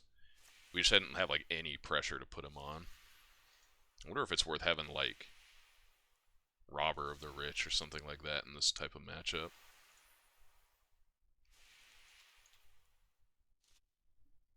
Siding out crap like Ugin that's, like, just never, ever going to resolve.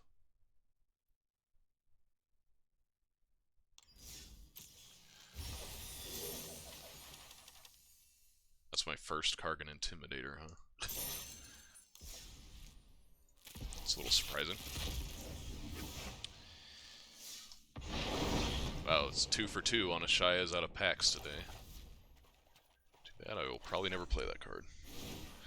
Okay, so if we were to do that,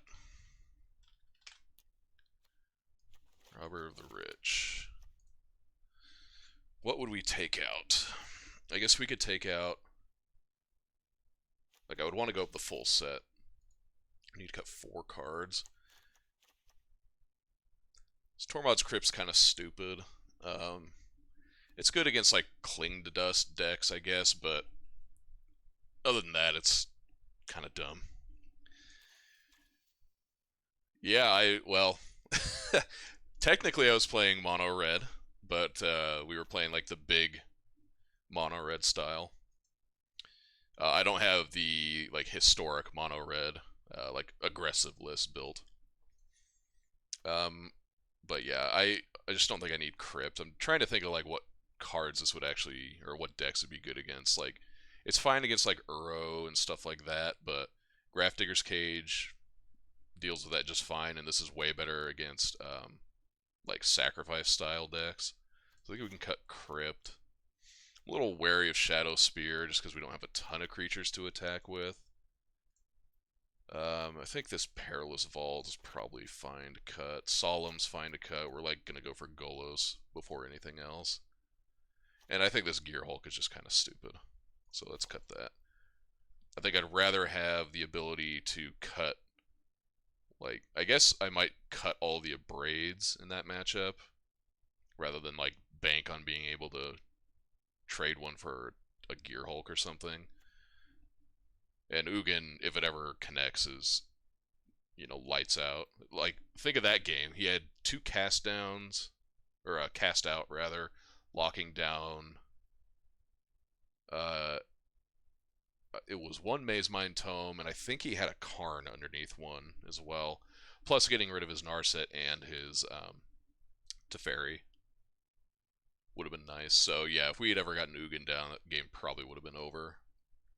But we just couldn't maneuver in a way to do that.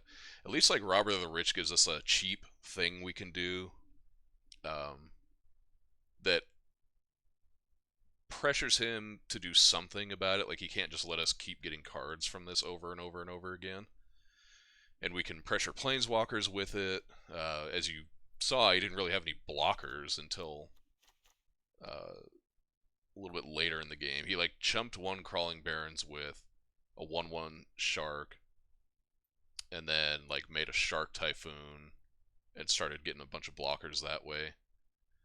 So if we could have gotten this out early and then like continue doing what we were doing, we might have had a shot. So I think I'm gonna make that adjustment.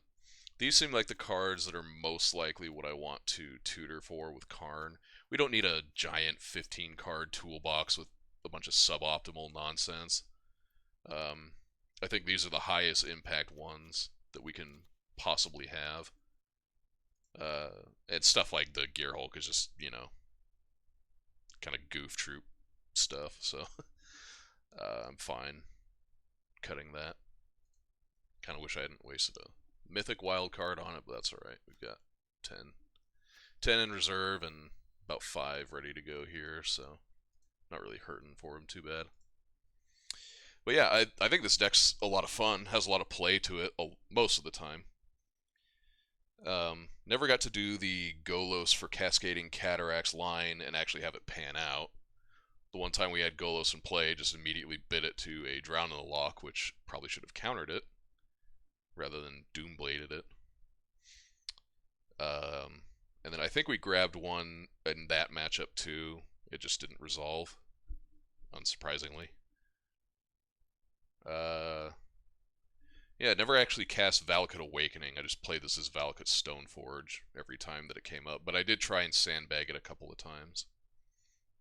In that, I can't remember which game it was, but there was one game where I had to play this on turn 7 so we could have Ugin on turn 8. So that's about the closest we ever came to actually casting it. But I still think it's fine. Giving us a few extra lands and ability to shuffle all this bullshit away in the late game seems fine to me. But yeah, I'll probably come back to this. I think this is pretty fun. I'm going to take a break for a couple hours, and I'll be back at 10 o'clock or so, and we will get another round of matches in. I'm probably playing the 4-color mid-range control list in that stream, just to mix it up. This is like one of the best decks in the format, or the de facto best deck. This would have given us a much better shot at beating that opponent. Between Uro, Thoughtseize specifically, Nissa, like all these cards that he just like has to deal with. In addition to being able to bring on our own counterspells in the post board games and Narsets too, and Shark Typhoons. Holy shit, yeah.